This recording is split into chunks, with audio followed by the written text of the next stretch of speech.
Welcome to I dream. నేను మీ సురేఖ. చాలామంది auditor అవ్వాలి అనుకొని ఎంట్రన్స్ ఎగ్జామ్ రాస్తున్నారు, ఐపీసీసీ వరకు వెళ్తున్నారు. బట్ ఫైనల్స్ చేయలేక మధ్యలో కెరియర్ అనేది ఆపేస్తూ ఉన్నారు. అయితే వీళ్ళకి ఎలాంటి ఆపర్చునిటీస్ ఉన్నాయో ఇవాళ మనం మాట్లాడదాం. ఈరోజు మనతో పాటు ఉన్నారు చార్టెడ్ అకౌంటెంట్ బోస్ కంచర్ల గారు. వారితో మాట్లాడదాం. నమస్కారం సార్.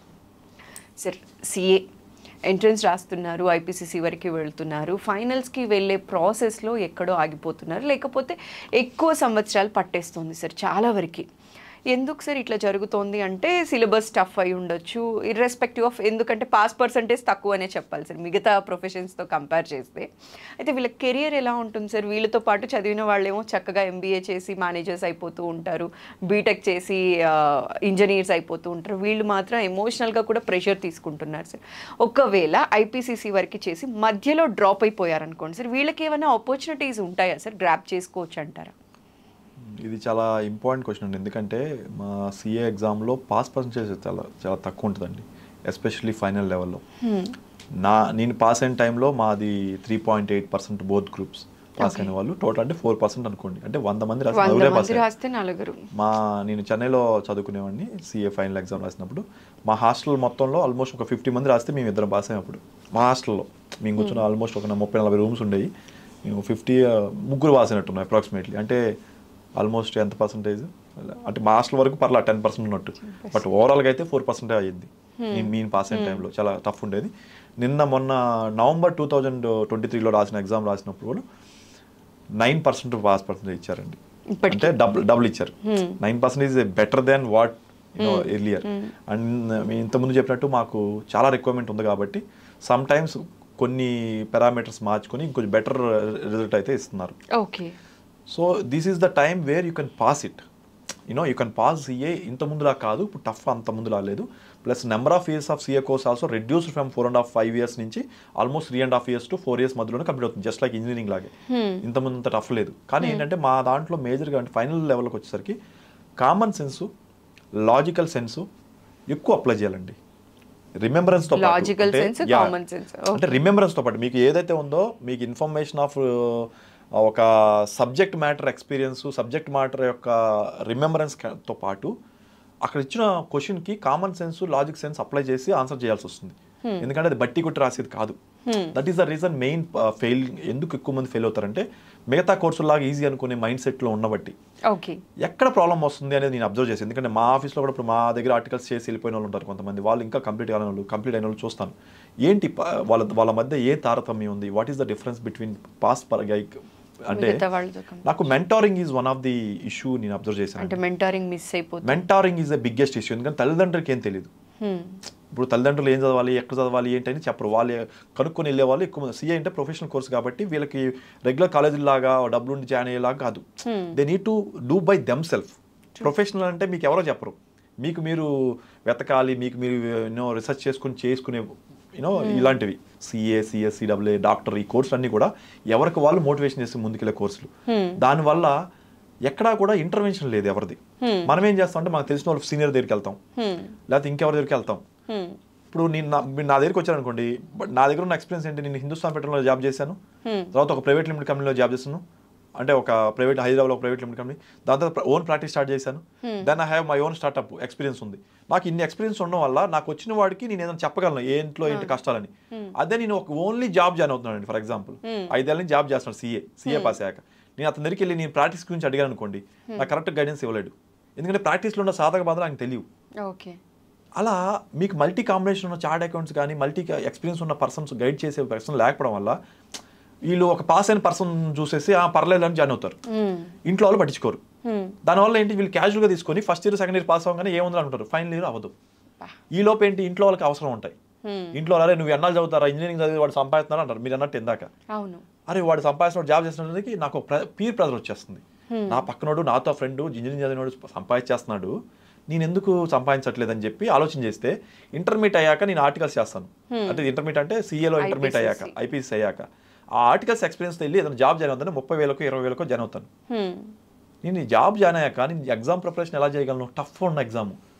వరల్డ్స్ టాప్ 3 టఫెస్ట్ ఎగ్జామ్లో సిఏ ఎగ్జామినేషన్. ఇండియాలో toughest examination CA examination, more tougher than IAS.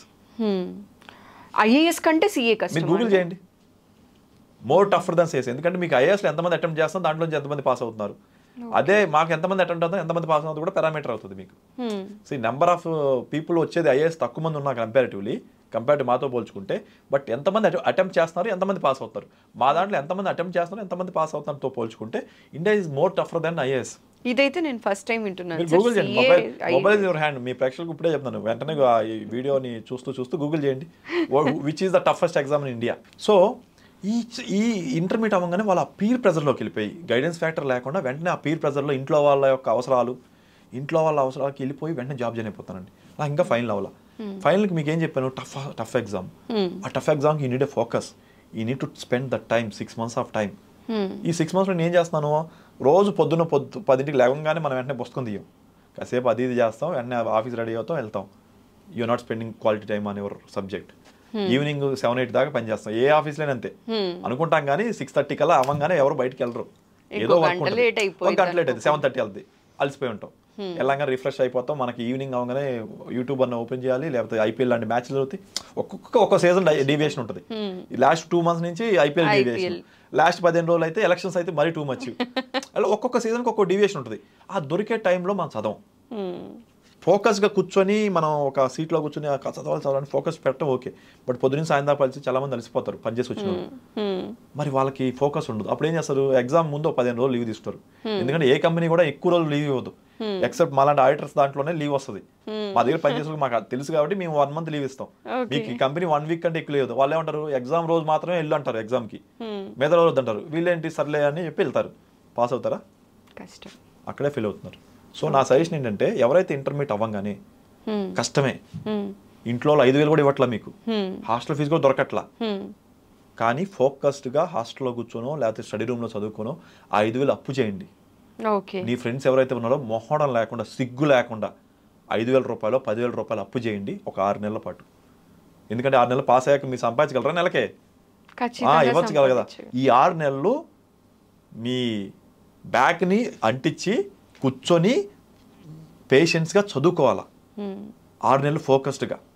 ఏమవుద్దంటే, మీకు ఫోకస్ అవుతున్నప్పుడు, టైం స్పెండ్ చేస్తున్నప్పుడు మీకు నాలెడ్జ్ వెళ్తుంది, దాని మీద పాస్ అవ్వగలరు.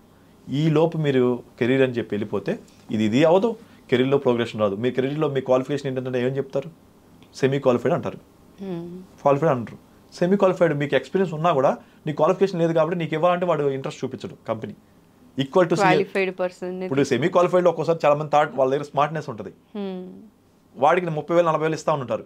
అదే సీఏ నేను సీఏ క్వాలిఫైడ్ అంటే వాడు అంత స్మార్ట్నెస్ లేకపోయినా, వాడికి అంత ఎక్స్పోజర్ లేకపోయినా, మార్కెట్లో 2 years ఆఫ్ ఆర్టికల్స్ ఎక్స్పోజర్ లేకపోయినా ప్రయారిటీ వాళ్ళకే ఉంటుంది.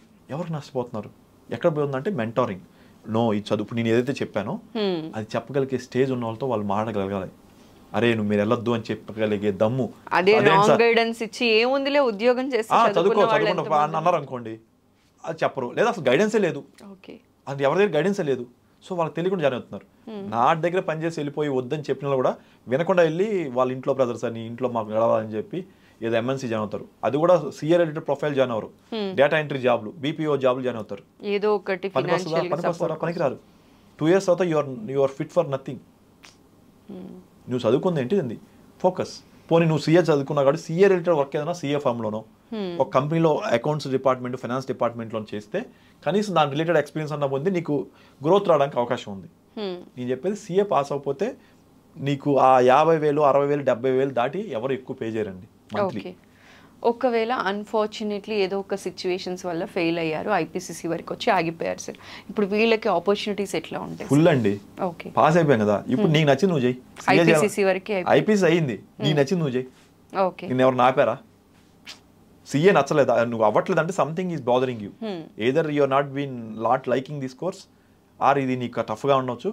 You are maybe good at marketing, or you may be good at acting, or you may be good at anchoring, or you may be good at something else.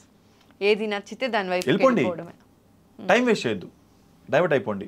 అక్కడ experience gain చేయండి. స్టార్టింగ్లో డబ్బులు తక్కువ ఉన్నా సరే దాంట్లో జాయిన్ అయిపోండి, experience gain చేయండి. మీకు ఇష్టమైన పరంగానే ఫుల్ డబ్బులు వచ్చేస్తాయి. ఎగ్జాంపుల్ నేను చెప్తాను, నేను ఇంత సీఏగా మీకు ఆపర్చునిటీ ఇస్తాను, but today I'm sitting here not only as a chartered accountant, I'm also an actor and I have a startup. ఇప్పుడు ఏదైతే ఈ జనాలందరూ చూసి ఎంప్లాయ్మెంట్ స్కిల్ లేదని చెప్పి బాస్ జాబ్స్ అని ఒక కొత్త స్టార్ట్అప్ స్టార్ట్ చేసి దాంట్లో అప్ స్కిల్లింగ్ అనే ఒక కాన్సెప్ట్, స్మార్ట్ అకౌంటెంట్ అనే ఒక కోర్స్ క్రియేట్ చేశా, నా ఓన్ కోర్స్ అది. నాకు ఎవరో చెప్పలేదు. నేను ఏమేమి మీరు ఏపోతే ఇండస్ట్రీకి వెళ్తే ఏమేమి కావాలి, కామన్ సెన్స్, లాజికల్ సెన్స్తో పాటు యాటిట్యూడ్, దాంతోపాటు డెబిట్ క్రెడిట్స్ అంటే ఏంటి, బ్యాంక్ అంటే ఏంటి, జిఎల్ అంటే ఏంటి అనేది ఒక కోర్స్ కరికులం క్రియేట్ చేసి దాని మీద కోర్సు రన్ చేస్తున్నాం. అపార్ట్ ఫ్రమ్ దట్ స్కిల్లింగ్ ఆన్లైన్లో మనం వాళ్ళ జాబ్ ఆపర్చునిటీస్ మన దాంట్లో వస్తుంది. బాస్ జాబ్స్ అనే వెబ్సైట్లో జాబ్ ఆపర్చునిటీగా పోస్ట్ అవుతాయి. దాంట్లో నాకు ఇన్కమ్ వస్తుంది ఇప్పుడు ప్లేస్మెంట్లో. నేను చదివింది సిఏ, బట్ నేను ప్లేస్మెంట్ కూడా సపోర్ట్ చేస్తున్నాను వేరే కంపెనీస్ కి. నా క్లయింట్స్ లో అడుగుతారు, సార్ మాకు అకౌంటెంట్ కావాలి సార్ బోస్ గారు. ఓకే, టేక్ ఇట్, ఎందుకంటే నేను ఆల్రెడీ ట్రైనింగ్ ఇచ్చిన వాళ్ళు ఉన్నారు, తీసుకోండి. ఇంకొకరు ఎవరో కాల్ చేస్తారు, బోసు నువ్వు ఎవరో ప్లేస్మెంట్ చేస్తున్నావు అంట కదా, నా క్లయింట్ కావాలని చెప్పి నా ఇంకో సిఏ కాల్ చేస్తాడు. ఓకే, టేక్ ఇట్, 1 month ఏదో సక్సెస్ ఫీ ఏదైనా ఉంటే పే చేయండి. నా పార్ట్నర్ లేకపోతే ఇంకొకరు ఎవరో చేస్తున్నారు, కోఆర్డినేట్ చేస్తారు, వాళ్ళు రెజ్యూమ్లు పంపిస్తారు. I took another career opportunity. నాకు సీఏకి దానికి సంబంధం లేదు కదండి, but I took it. Acting అసలుకి సీఏకి సంబంధమే లేదు. I'm doing it. మేబీ నాకు 2-3 సినిమాలు వర్కౌట్ అయితే నేను సీఏ పక్కన పెట్టేసి తక్కువ మొత్తం టోటల్గా దీని మీద కూర్చోండి, ఎందుకంటే it will give me better visibility, better income ఇస్తుంది కదా. సో మనం ఎలా తీసుకుంటాం అనేది ఇంపార్టెంట్. ఇది ఫెయిల్ కాదండి, నేను అదే చెప్తున్నా, సీఏ ఇస్ నాట్ ఫైనల్. అసలు ఇది కాదు. నాకైతే అసలు మీకు ప్యాషన్ ఏమో దానికి వెళ్ళిపోండి, కాకపోతే ఆ ప్యాషన్ తెలియాలంటే మీకు అట్లీస్ట్ 24 years రావాలా, లేదా 25 years రావాలా. ఆ లోపే దెబ్బలు తినాలా. దెబ్బలు తినకుండా నీ ప్యాషన్ ఇదని చెప్పకూడదు, అది that is a very wrong thing. దెబ్బలు తినాల్సిందే. దట్ ఈస్ మై, నేను మా జూనియర్స్ కానీ అందరికి చెప్పేది, 30 ఏళ్ళ దాకా అసలు ఫెయిల్యూర్స్ ఉంటే హ్యాపీ పడు. నువ్వు అది చేసావా, ఫెయిల్ అయ్యా, హ్యాపీ అవ్వు. 30 సంవత్సరాల దాకా నువ్వు ఎన్ని ఫెయిల్స్ అంటే అన్ని హ్యాపీ అవ్వు, ఎందుకంటే నీకు అసలు 50 ఏళ్ళకి equal to 50 years of guy.